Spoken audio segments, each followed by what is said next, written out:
تهني يا عروستنا لطيفة شيخة الغزلان، ورشوا لأقبلت ورد العرايس من حواليها. عطاها الله الجمال اليوسفي وهبه من الرحمن، وتاج الحسن والقبله وكل الجود كاسيها.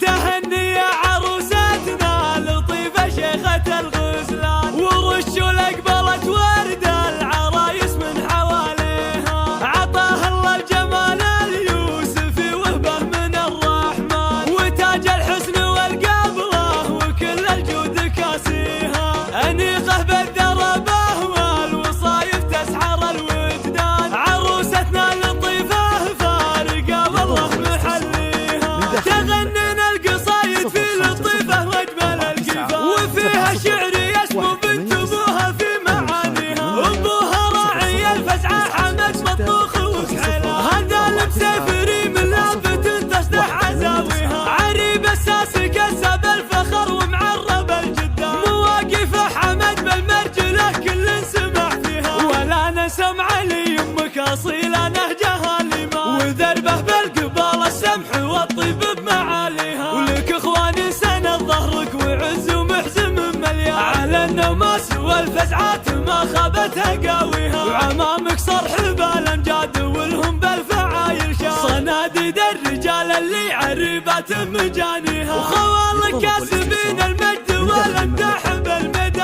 لهم بين القبايل سمعة يا حي طاريها. واسم المسافري معروف دايم للفخر عنوان، على التاريخ مكتوبه فعايلها واساميها. تهني يا عروستنا لطيفة شيخة الغزلان، ورشوا لأقبلت ورد العرايس من حواليها. عطاها الله الجمال اليوسفي وهبه من الرحمن، وتاج الحسن والقبله وكل الجود كاسيها.